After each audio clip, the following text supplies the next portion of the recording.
Good morning. My name is Becky Bowling. You're here for Turf Tuesday, and today we are going to discuss the FIFA project. We'll start off with, we'll do some quick introductions. So, Rhys, you want to go first, and then I'll toss it over to Dylan. Yeah, hey, everybody. My name is Rhys Fielder. I'm a research assistant at the University of Tennessee working for Dr. John Sorochan. I started my undergraduate at University of Tennessee back in 2014, graduated in 2019. During that time, I did some internships for a MLS team in the US and then a English Premier League team in the UK, and then started grad school with Dr. Sorochan in 2020, and then moved into a full-time position on the FIFA project in May of 2022, which I have been doing up until this point. So I kind of oversee primarily all of the indoor research at the University of Tennessee. If you've had the opportunity to come here, we have a indoor research facility where we're able to replicate the five dome stadiums for 2026, along with kind of helping manage uh, other research projects associated that we do in collaboration with Michigan State as well. That a lot more of our outdoor research, Dylan's been kind of taking over from the peak point forward. Do you want to go ahead, Dylan? Yeah, hi everyone. My name's Dylan McCallum. Uh, Unlike Reese, I actually did my undergraduate at University of Michigan in biochemistry. Um, got my feet wet doing some undergraduate research at that during my time there. Um, but during COVID, I worked at a golf course and really enjoyed being outdoors. So I decided to make the switch to turfgrass management. Came to University of Tennessee and did my master's with Dr. Brandon Horvath. Finished that up in the fall of 2024, and then was hired onto the FIFA project in January of 2025, and been in that position since then.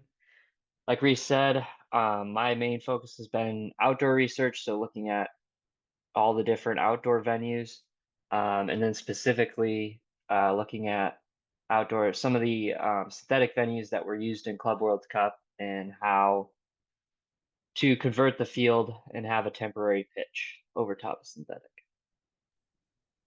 That might actually be a really good jumping off point. So, here in the US, we've got variable understanding, I guess, of professional soccer. So, do you guys want to talk a little bit about the two major events that this research has supported and the kind of the difference between the two and what you'll have done for each of those? So, we just got through the Club World Cup this year. We're preparing for the big show next year. So, do y'all want to speak to that just a little bit? Yeah, I can talk about. We'll start with the Club World Cup. So the Club World Cup was this past summer. Kicked off in the middle of June and ran till mid to late July.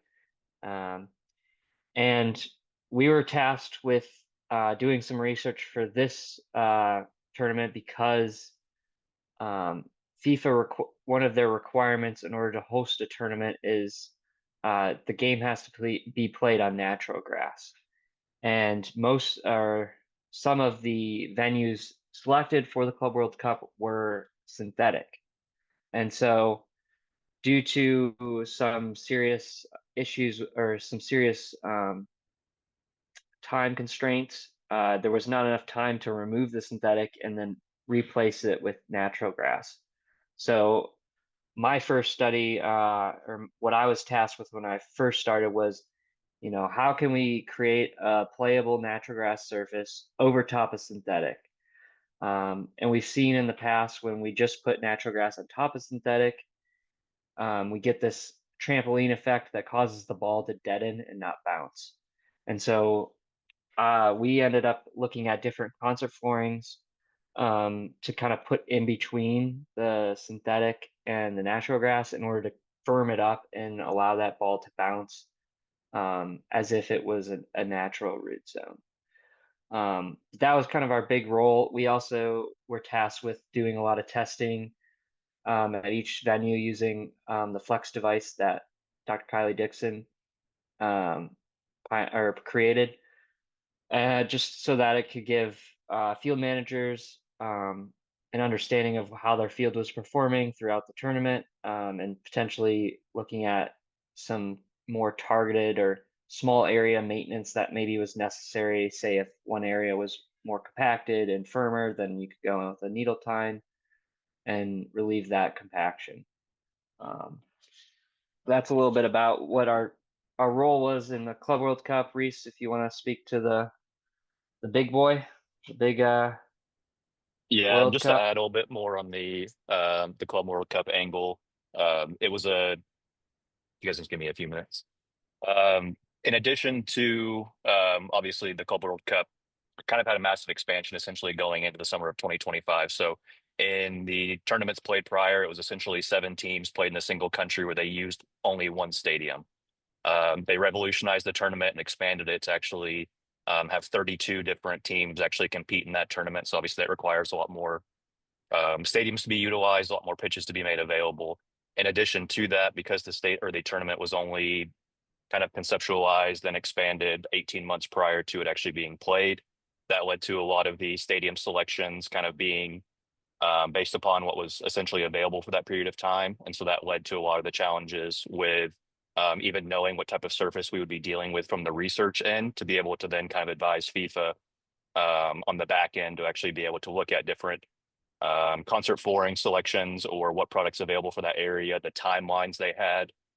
Because the big difference between this past summer and what we have coming up in the following summer is again just the amount of planning that every venue had. So, for example, the Savannah Bananas were touring pretty significantly over the summer, and that was affecting a lot of these in and out times of some of these venues. So, not only were we having to look at which one performed the best, but also from an installation point of view, there might be 2 or 3 days for them to be able to get or install a pitch that is playable, and then only 2 or 3 days on the back end to remove that pitch and be able to get ready for the next event. So Club World Cup kind of was just a really interesting challenge from the point of view of not only the individual stadium selections, but also their timelines. And then FIFA on their end, even trying to a degree, implement kind of the tournament with just the new expansion of it being new to almost everybody in their department.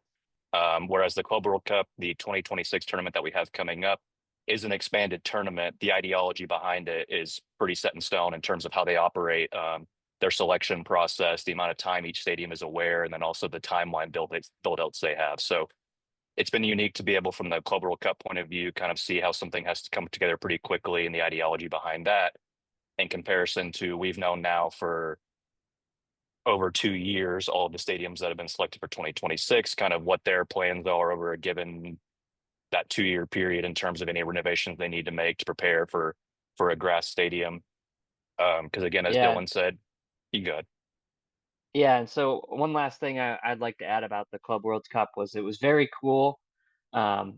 We broke ground on our study, and I think it was March of 2025, and was able to create all these different treatments and evaluated them and gave that data to FIFA, and FIFA implemented what we had researched, and it was a really quick turnaround, but it was really cool to see. I ended up getting to go test a few of the venues that I was researching with or doing research on, and got to see my sublayer treatments in action. So it was very cool. Typically with the research side of things, you're not going to see the actual impact on the industry right away, but for that study specifically, it was very impactful and led to the fields playing very well. Awesome. So I am getting a couple questions in the chat. So just to make sure that I say this real quick, if you signed up for this and you are logged in here now, you will receive your pesticide points. So we should have everything we need to get you approved for that, provided that you stay on for the duration of this call. And if there are any issues on the back end, we can manage that with Dr. Brosnan. But if you've logged in today, you should have provided your license number and all the information that we need to get those secured for you. So Rhys, I am looking at where you are today. So do you want to talk a little bit about the FIFA building and some of the things that you guys do in there in particular?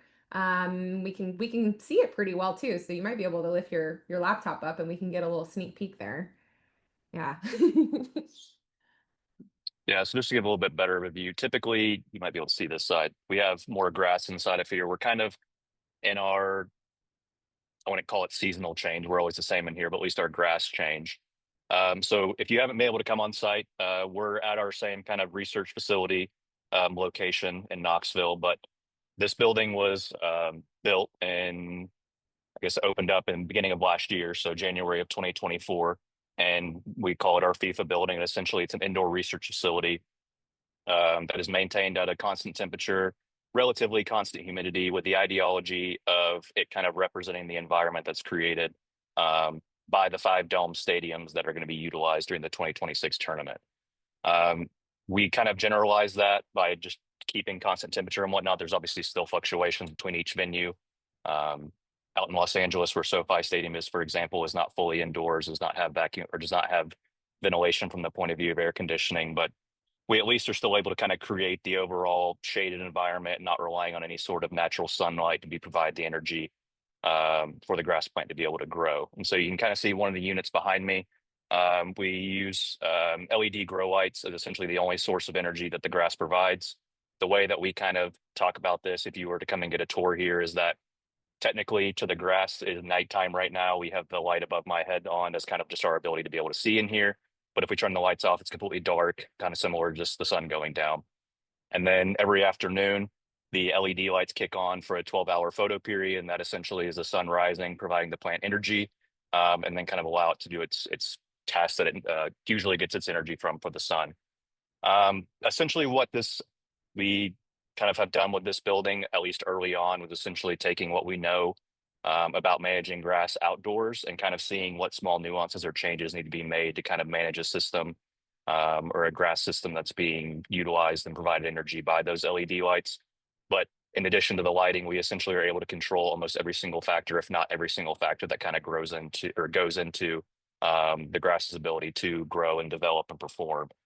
So it's a lot easier from our point of view to kind of be able to manipulate variables from a research perspective and actually kind of see what's actually having an effect on the turfgrass's ability to perform, both from an aesthetic point of view, but also performance.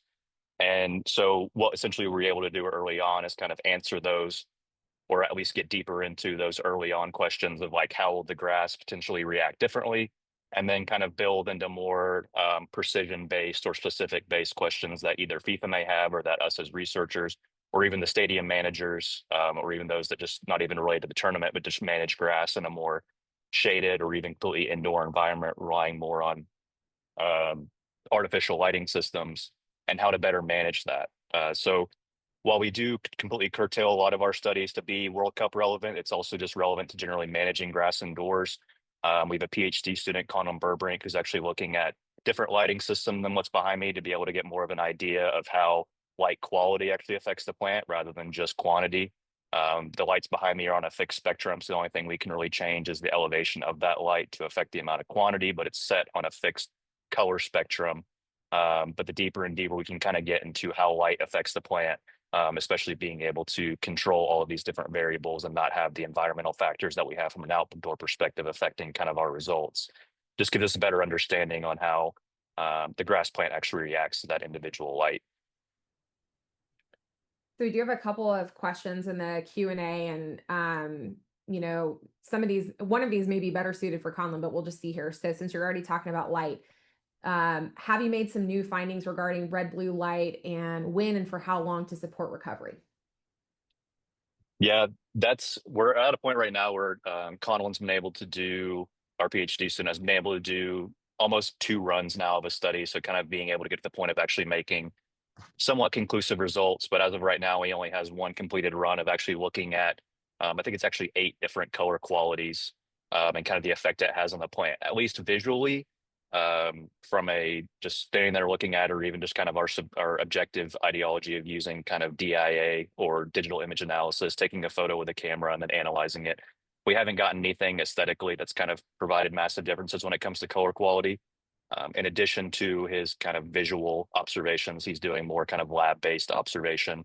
And so that's something that when October 7th, in 3 weeks from now, he'll actually complete a second run of that trial so I think it was a 120-day period. He utilized only exclusively a certain quality of light on a given area of grass and did that with 8 different color qualities.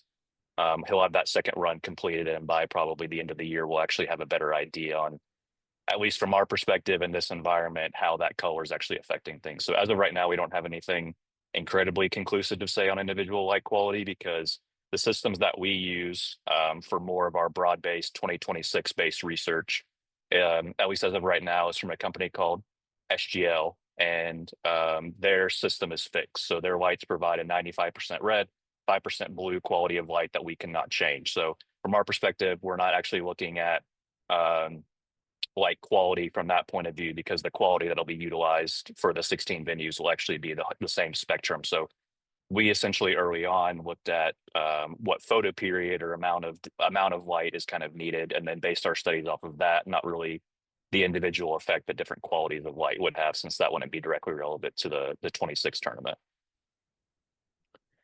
So we just got a follow-up question there. Are any of your trials on warm season grasses in an indoor environment under the SGL lighting system, or are they all cool season?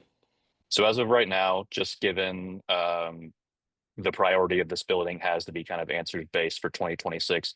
Anything that we've considered more large scale study. So underneath we have 12 of these full size bays within here. Each one holds about 70 square feet of grass. Everything has been cool season grass, pretty much exclusively bluegrass or a blue rye mix, just because the 5 venues, at least the 5 indoor venues, will use that. And so we're trying to answer as many questions as we can in basically an 18-month period between, or 18 to 24-month period between when we opened last January up until kind of April of next year. We actually are looking at this week. We've actually got some additional stadium zoysia grass that was from another project that we are going to bring inside and utilize some different lighting systems. They actually can put out higher quantities of light than the SGL systems can. So we're hoping that with the additional requirements that warm season grasses have and needing more light, since these can actually put out a higher quality, we could see some better results. But just because none of the 26 venues are actually utilizing warm season grasses indoors, it's not been a priority from our point of view for the research to actually implement that in any sort of study right now. Yeah, and one thing I'll add about warm season grasses, if we bring them indoors, is one of the biggest contributing factors to the growth rate of a warm season grass is going to be your soil temps. And so when we have an indoor facility, we're keeping it at 70 to 72 degrees at all times, and typically warm season grasses need a little bit warmer of a soil temp than 70 to 72. So that's something we plan on tackling in the future, post 2026 World Cup, just to see if we can bring some of these warm season grasses indoors, because one of the other limiting factors with warm seasons is the lighting requirement and their lack of shade tolerance. So So another question that we got was related to fertility and moisture management, both before installation and during the event. I'm assuming this is with Club World Cup or both. I'm assuming, since that's the only one that's been, I mean, but I guess you can talk a little bit about maybe the logistics or some of the discussions that have happened for the big show as well. Yeah, so for the Club World Cup, due to the limited bump in and bump out time, the sod came in from the sod farm. They had been fertilizing it and basically been keeping it under proper moisture management in order to have it be a high quality sod product. I know once it came into the stadiums, the warm season stadiums, they were keeping theirs at about 26% VWC. That's what FIFA set out. And then as far as fertility, I don't think they were pushing fertility too much, but just kind of keeping it, happy and still growing. But since the tournament was only a month, I don't think much of what you did during the tournament was really going to alter how it performed. It was more going to be from the sod farm, which is what makes this tournament, and Rhys can speak to the World Cup as well. We've had to do a lot of work with sod farmers due to the fact that most of this grass has already been, at least for the 2026 World Cup, is already being grown at these sod farms. So ensuring that the sod quality is really high, so that when it comes into the stadium, it can perform it and be the best grass for the world-class athletes that are going to play on it.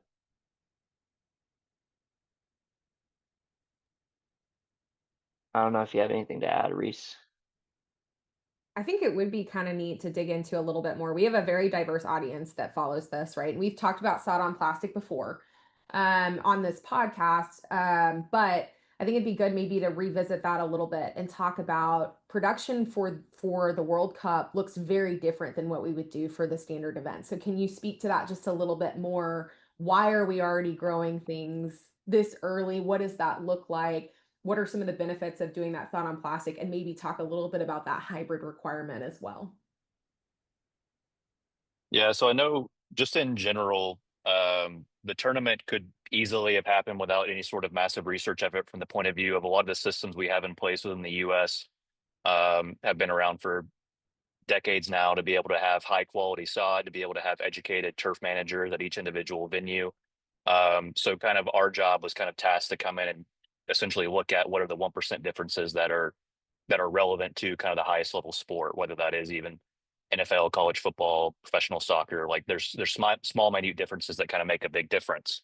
And so from our point of view, immediately was trying to explain to FIFA that this isn't an event that has to most other sort of venues, at least kind of abroad, they might actually be growing most of their stadiums.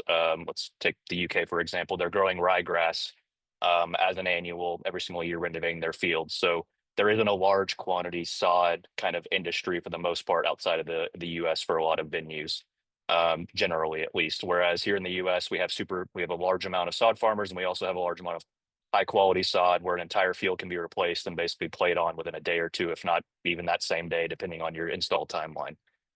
So initially, it was us kind of showing FIFA what is available in this market, why things are kind of done in this way that's different from kind of the typical tournament ideology they would see.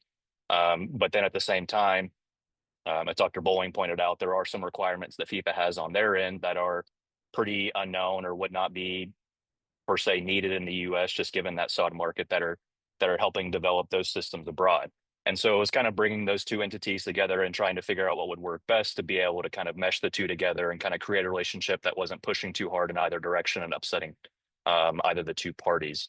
And so initially, even just from the research in, we didn't want to push a narrative of the quality of sod on plastic or how it's grown or what it's done without getting our feet wet first. So we had the opportunity to do some work. This was early on between us and Michigan State, going over to Carolina Green around Charlotte, North Carolina area, and actually growing our own sod on plastic, as well as kind of getting an understanding of some hybrid systems. So looking at kind of the hybrid carpets that are available and kind of how you grow into those, how you get sand into them, how you actually harvest those products. So just so that way we had actually had an idea on the ground of how these systems work. So Um, not to interrupt you, Reese, but I think yeah. we shouldn't assume that even there's an understanding of what a hybrid system is. So can we define that real Okay. quick? Yeah. Yeah, so I actually have some samples here. So this is the hybrid carpet I'm referring to. So imagine something that's basically a less dense artificial turf. And so with the hybrid system, the ideology is very similar to rebar within concrete. And so essentially what they're looking for is stabilizing the root zone. And so this is also done with some stitching machines. You may have heard of a company called Sysgrass. There's also just different companies, GrassMax and what have you, that basically stitch fiber into the root zone. And so again, what it's essentially trying to do is hold that root zone together. So if you can imagine the goal mouth at a local parks and rec, it might have a bird bath effect, and it's basically that soil being displaced and pushed away as kind of large amounts of traffic happen. The idea behind the hybrid system is trying to prevent that wear from happening, even if the grass surface is kind of has gone away. So the hybriding, whether that be with the carpet systems or the stitching systems, is a FIFA requirement. So all FIFA pitches, and this included Club World Cup, this includes whether or not it's warm season, cool season, does not matter, are all hybrid stabilized systems. It's something that FIFA sees on their end as a risk management kind of protocol. Um, and so whether they're growing a carpet or kind of growing sod traditionally and then stitching it at a later point directly affects how that sod producer then is kind of growing and managing their sod, because the introduction of hybrid then kind of introduces, or I guess limits, the amount of ways that somebody can actually manage their system, because you can't pull cores if you actually have a bunch of fibers within your profile, because then you're going to disturb those and damage those. So it's also kind of the education part behind it on how to then manage these systems, especially when it kind of comes to keeping the amount of organic matter out of the system and what have you. So um, a big part was kind of, again, just initially our idea of making sure we understand these systems, understand how they grow, how they develop, how you then harvest that product and move it, to then be able to kind of take the narrative to a larger audience and explain to field managers that are trying to question why are we using these things, and then FIFA's end about like how is this a process that we can trust, considering we're not used to kind of this scale of sod being available or the market being available. So you had a follow-up question in here, and I think it'll require us to do a little bit more defining. So there's a request for an opinion on shallow stitching versus the carpet hybrid option. And I guess we need to clarify the shallow stitch and kind of that concept as it relates to this project. Yeah, so a massive part of our research has been the idea of developing what we have called the shallow profile system. And so earlier, like kind of our early goal from a FIFA point of view was how can we develop a temporary pitch that is playable at the highest level. And so we tried numerous different kind of combinations of factors to kind of get to that point. So initially we were looking at kind of the implementation of a shock pad, which is typically used for an artificial turf system to kind of have a dampening effect. Early on, realized that shock pads were not necessary just from a ground reaction point of view, a drainage point of view, et cetera. And so then we moved more towards, okay, well, do we need to implement some sort of drainage layer, not only for plant health, but also from a playability perspective? We tried various different systems and actually landed on a system called Permavoid. Looks very similar to almost like a milk crate design. The one that we typically utilize for our studies is 3.85 inches tall. And essentially what it does is it allows us to have a void space below our grass system that then basically has 2 inches of sod on plastic on top of it, typically hybrid based. That being said, the reason why the stitching became important, or at least the design of the shallow stitching, was because if we were to implement a system that only utilizes 2 inches of combined turf and soil, typically they don't stitch any more shallow than about 6 inches into a profile system. So we had to work with the stitching companies to actually be able to stitch into a much shallower surface. And so that's where we kind of got to that 2 inches, is the idea of being able to stitch into the only amount of grass that we have available. We've been able to do various stitchings and have at least found a benefit to still having the stitching there, even if it's only on that shallow of a stitch, considering they're usually going much deeper. And I think from our point of view, why kind of really making sure that the shallow stitching potentially worked was just the idea that it didn't require a massive change in what the sod farmers were actually doing with their sod. So when we were to bring something like the hybrid carpet, so this carpet that I talked about earlier, there's a lot of process that goes into actually slowly infilling this, allowing the sand to dry, brushing the fibers back up. You're talking about a multi-hour, or not multi-hour, multi-day process to be able to kind of get 100,000 square feet for a field established and actually well distributed, and making sure you have even sand amounts, your fibers are standing up. And then also on the back end, a whole another ball game of having to actually cut into that and harvest the sod. And so with the idea of potentially being able to avoid the carpets, that kind of gave us the ability to not have anybody massively change their general ideology between how they actually grow their sod on plastic. They would grow it traditionally, and as long as it was thick enough, we then could go in on the back end and stitch. Due to kind of the availability of not only stitching, but also where people were comfortable, their ability to educate themselves on how to grow these carpets, there are still going to be carpets utilized in 2026. They're still a fantastic product and they have their place and they work phenomenally. It's just more of the idea that if there wasn't a need to use them, people can kind of grow and not grow their sod traditionally and then be able to stitch it without having to kind of have this additional layer of kind of complication that's involved with having to learn and install and do a hybrid carpet system, as opposed to being able to stitch at a later point into the sod. Yeah, and I'll just add to the carpet piece. Since you're placing that during the time of establishment, it's very important and very critical to manage that organic matter buildup in that sod because if you get too much buildup, you're going to bury the fibers, or the fibers are going to get pushed over. And so it just adds additional hours of management that maybe your sod farm or the sod farm is not set up to maybe do over a large area. And that's why stitching may have an advantage there, where you can come in a couple months before the actual shipping off of the sod and stitch, and you're not worried as much about organic matter buildup. And then there's a follow-up question here. Are we stitching both warm and cool season grasses? Yeah, so stitching is a requirement, regardless of species, regardless of warm or cool season. They'll be stitched.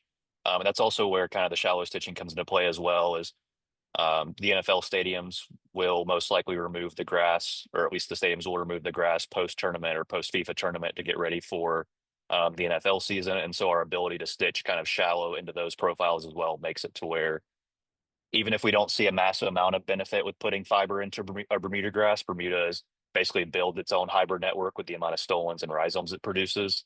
It just allows it to where then when they're removing that sod on the back end, rather than having 6 inches of fiber that not only go through the 2-inch profile of sod, but the additional 4 inches of sand, that's a much longer process to remove all of that and have to rebuild your root zone. Whereas now, if you're able to stitch more shallow into that system, when they come in and just remove the sod, traditionally they can just take all the fiber with it. It doesn't cause any additional issues on the back end. And you have 16 total stadiums, correct? Mm-hmm. What's the breakdown of warm versus cool and indoor versus not indoor? So 5 stadiums are indoors, so that's immediately 5 stadiums that will utilize cool season grasses. Mexico City is one of the venues. They sit at 8,000 feet in elevation.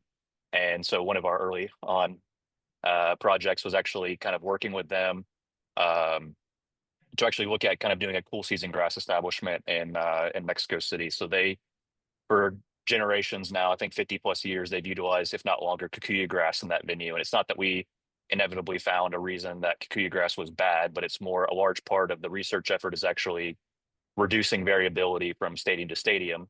And one of the easiest ways to do that is to reduce the amount of species that will actually be utilized for the tournament. So they're actually looking to, or they are going to seed a cool season. So some sort of ratio of Kentucky bluegrass and perennial ryegrass for their stadium. So that puts us at 6. Toronto in Canada uses Kentucky bluegrass. And then I would imagine Boston may use either Kentucky bluegrass or Bermuda. So we're probably looking at it pretty close to an even 8-8 split. Any stadium that traditionally uses Bermuda as outdoors is going to be using Bermuda, but we're kind of at that weird time of year moving into June where, especially in some environments, it's getting hot and humid, but can you keep a bluegrass pitch alive during those months as opposed to getting a Bermuda grass field out of dormancy early enough in those environments to be ready for a tournament in early June? Okay. So some strange man has just joined us here on the call. John, do you want to introduce yourself real quick and tell us where you are today? Hi, everyone. John Sorochan. Work with these 3 people on the call. And I'm in Moses Lake, Washington, looking at the sod for SoFi Stadium and for probably a lot better picture now. This is the sod this is Hero hybrid bluegrass, blue rye. And it's going into SoFi Stadium next May. And then if we look all the way over there, there's the field being grown for Seattle in Lumen Fields. And it's a straight blue rye growing on plastic that's going to be stitched when it goes into the stadium. This one's a hybrid that's being grown on plastic right now. And I've got the 2 people from Desert Green Sod here and Sean Vanos from the Seattle Seahawks here inspecting the sod. Do a quarterly visit to each of these fields of all the sod farms. So that's kind of what we got going on right now. So John, can you talk to us a little bit? So you're doing visits to the fields, you're also visiting these stadiums, you're all over the place. Can you share a little bit about when you go and you do these visits, kind of what's your objective, your goal in being there and staying connected to what's happening? Well, I think first and foremost is just to keep up communications and have all transparencies on what's being done from, I guess, the 3 lenses. The lens of us as researchers, myself, Dylan, and Rhys doing the research, and you, Becky, doing the research, being a liaison for that, representing FIFA at the sod farms and the stadiums, showing what they're here for support and how they want it.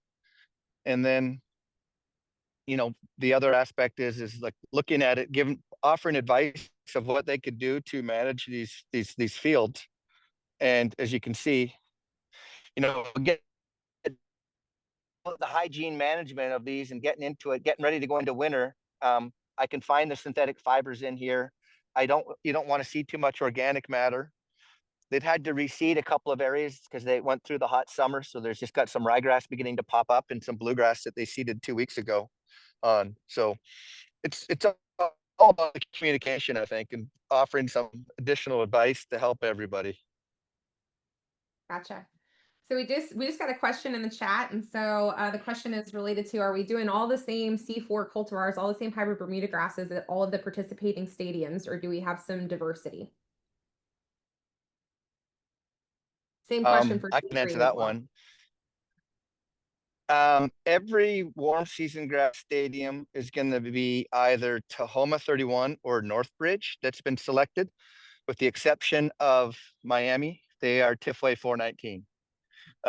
They have their own sod farm, and that's what they've grown, and that's what they're comfortable with. And we're pretty certain that for the month of June, you should be able to grow any Bermuda grass in Miami, Florida.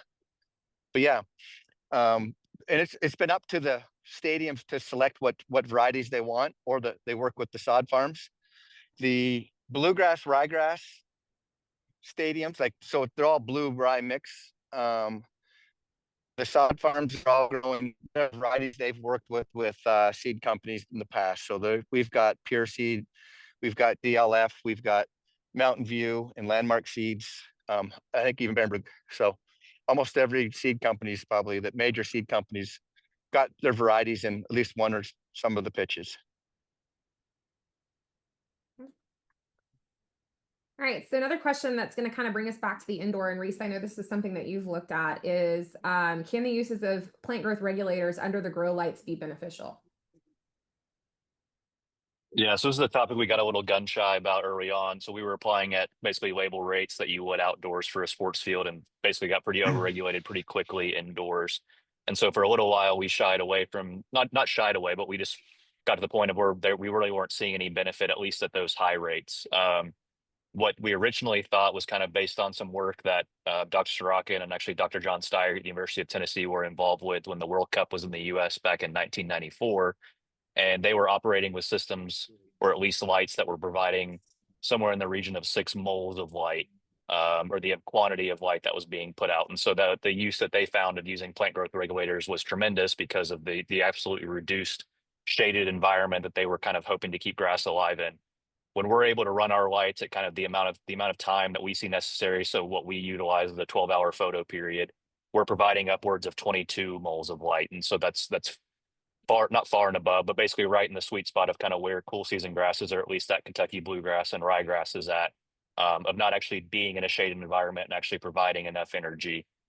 What we are looking at this fall, and with some of the work that we're putting in the next week or two, is still utilizing PGRs, but at a lower dose rate to actually just have it prevalent, because we are going to run into instances where it's going to be difficult for field managers to get their lights out for extended periods of time. And so we're just trying to see if we can pick up on even kind of using those reduced rates, just the benefit, because from my point of view, I don't have to worry about pulling 18 to 20 rigs onto a field and taking multiple hours to get them set up. I don't have kind of the labor issue when it comes to lights. They sit above the plots and they turn on and off. So when we move into the real world and we're actually talking about a stadium requiring these lights to have any sort of energy for recovery, they're having a multi-hour process to get them on and get them off. And so they might have times where they struggle, especially in a tournament environment where you may have 3 games in a week, to actually get an adequate amount of energy into the plant. So we're just trying to kind of find, yes, I do believe there is going to still be benefit, just because of the fact that it's going to be difficult for them a stadium manager actually to hit kind of the optimum amount of light that is needed for kind of the recovery, and also just the ability for the grass to kind of be strong enough for a tournament. All right, so we've got about 10 minutes left. I've got kind of 2 closing questions that I'm going to ask of each of you. So the first is, what has been the most surprising thing for you in working on this project?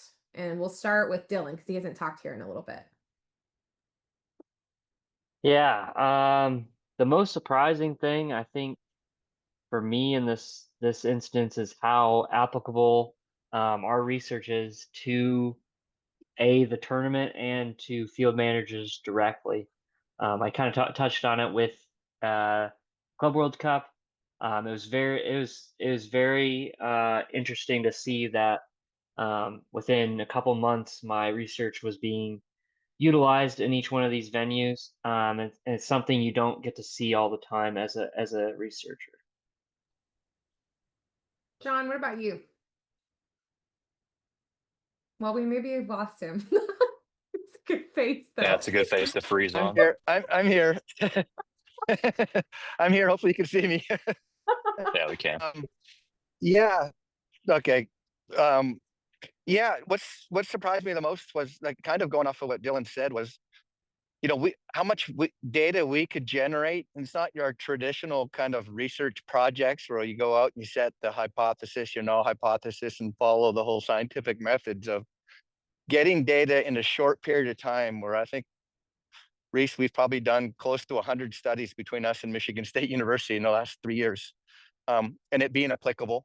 What we said was going to happen during Club World Cup happened. So it's surprising and not surprising, but it's all because of the people that, the team that we've got together. Rhys and Dylan and everyone that's involved has been unbelievable to get things done here at Tennessee and Michigan State. But it's been a surprise at how much work it's been and how many different projects we've done. Reese. I think I'll take mine away from actually the day-to-day job and more kind of public perception. I'm surprised how, even though we're now less than a year away, how few people, at least general public wise, are aware that we're hosting a tournament in North America next year. Um, Generally, I thought like 2, 3 years ago, when you're kind of just having small talk with somebody, not only are they caught off guard when you tell them you work in turf grass, because they don't really think people do that besides cut the grass, but then I kind of go a little bit deeper into what I do and talk about how we work on a grant with FIFA. They're like, "Oh, cool. When is that?" And initially it was, "Oh, 3 years, 2 years, last summer or this past summer. Oh, it's a year from now." And I mean, now we're less than a year out and still kind of generally the response is, "Oh, wow, I didn't know about that." I think as we get closer and closer, it becomes more relevant. It seems like with just the sports that we have in the US, it's either baseball season or football season or basketball season, like one to the next. It's hard to kind of think too far in advance. But I would just say Hockey general, season. yeah, hockey season, not to leave it out. But yeah, just generally the idea that it hasn't kind of grown, I guess, substantially to where generally the public knows. But I guess we'll get there hopefully eventually. I don't know. Yeah. That's not a bad segue for my last question for you guys, which is, we're getting closer and closer to this big show, and already, because you guys have been working on this for several years, the thinking is, what lies beyond this? How does this research kind of influence your vision for the future of sports turf management? And what do you think from this could be leveraged toward other things? Like, I know as a program, we've discussed that I think there's going to be more and more opportunity for there to be sod on plastic utilization in golf, right? So those potential impacts don't have to be specific to sports turf, but how do you think this project is going to influence the future of turfgrass research and management? And what is your kind of vision for beyond the World Cup? And so we'll start with Dylan again. It's a big question, Becky. I I think a lot of our research is applicable to everyday turf managers, and it's really interesting when we go indoors how it changes, but also the fact that when we go indoors, we're really controlling the environment piece, and so we can truly understand, if we're going at different rates of fertilizer, how's that actually affecting the plant? We can kind of tease apart interactions that normally can't be teased apart as easily outside, just due to the weather. I think really what we're doing here is we're demonstrating that temporary pitches can be built in a fast manner and play very well in an environment of the highest athletes. So um, I think we're trying to, I guess, leave a little bit of a legacy on like how we create temporary pitches, and how they operate, and understanding all the bits and pieces of what a temporary system is made up of. Dr. Sorochan? Yeah, I think the legacy effect is a big part of it. I think I look at it as a translation to improving golf, not just like they said with the sod on plastic, but even the use of grow lights in golf for par threes, driving range tees, things like that. And then the other one is, looking forward for sports turf is, this closed loop system that kind of envisioning where we have 100% reusable water going back and forth in a system, kind of inputs going in, but nothing going out, is a vision going forward. And then translating that to basically city park and rec fields for youth to the highest level professional. Rhys? Yeah, I think the way most stadiums seem to be going is kind of the dome stadium, the ability to host Super Bowls, national championships. This is not even just in the U.S., but even a stadium over in Spain where Real Madrid plays, they went with the ideology of actually they still require to play on grass, so they actually dug deep to basically create an elevator system where they store their field. And so it seems like the further and further we go along with sporting venues, the more likely they are to be indoor venues. And kind of the easy answer to that from a front office point of view is to just stick an artificial surface in there and have them play on it. So I think at least what we're doing is kind of the front end or the beginning stages of kind of looking at how can you manage a grass system indoors for even just a short period of time or short periods of time, given months at a time, not even talking about a whole season, but at least kind of eventually can we get to a point of managing systems for a given period of time, have your events, and then kind of bring this temporary system back inside. So as kind of the sports scene shifts in a certain direction, how can we put ourselves in a position to actually be pushing turf and turf grass into a position of actually being able to keep up with kind of the industry and the way that it's moving? All right. Any closing comments before I do a little bit of closing work here for today? Who is this anonymous attendee? I don't know if you guys could see that question or not, but any closing comments before I'm going to share a little bit about Beacon and some continuing education credits. I don't think so, not from my end. Okay. John, thank you for joining us from the field. It was actually like perfect. You came in right as we'd done like a nice long intro on the production side, and then there you were. So it was perfect. Sounds good. Well, I'm going to hop off so I can get back to these guys, but yes, sounds good. Thanks, Sounds Becky. wonderful. Yeah, Bye. thank you guys. Okay, so let's share this a little bit. I want to show you guys. So if you're interested in seeing more of this research in person and visiting our FIFA facility, we actually have an event coming up here in Knoxville called our Beacon event. And so it's a 2-day event. The first day is on October 14th, and it is a career fair. Our employer booths actually sold out this year. We're going to have a fantastic turnout for employers, and we're also hosting students from 5 schools, including UT. So we'll have Horry Georgetown Technical College, we'll have Sandhills Community College, as well as students from the University of Georgia and Clemson University joining us this year. So we're really excited about that. Our day 2 is at our Research and Education Center. It's going to be the closest to a traditional field day, although we do not offer pesticide points at this event. Our goal is to really get you some up close one-on-one opportunity with our faculty and with our ongoing research efforts, and to get a chance to ask questions.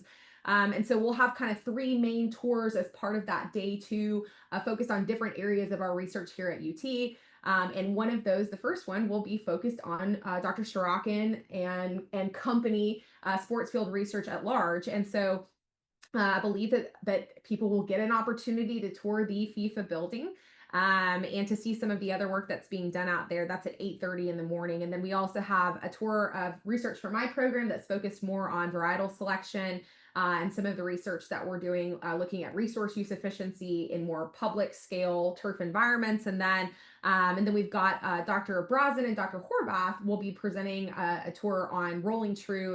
It's a golf-focused research talk where they'll talk a little bit about the work that's being done on the weed science side, the pathology side, and other things related to golf course management. So it'll be a great day. Those of you that know Tommy Hewitt from Syngenta will come out and smoke chicken quarters for us. He did that last year and it was phenomenal, probably the best meal that I've had. So at a field day event. So if you're interested in that, here is a little QR code to register. You can also find more information about this on our UT Hort website, as well as our kind of broader e-marketplace for the Ag College. Our registration pages on there as well. That takes us to, if you are not worried about, if you're not superintendent looking for points through the Golf Course Superintendents Association of America, you don't need to worry about this part. This is continuing education points for our superintendents that are seeking GCSAA points. If you are looking for just general pesticide recertification, like I mentioned earlier, when you logged in and you joined us today, you should have provided us with everything we needed to get that done on the back end. I really appreciate you guys all joining us today. This has all been recorded, so we'll share it online through many different channels once Dr. Brazen has a chance to edit it. He's on the move today, so really appreciate it, and we look forward to seeing you guys next time. Thank you for joining us.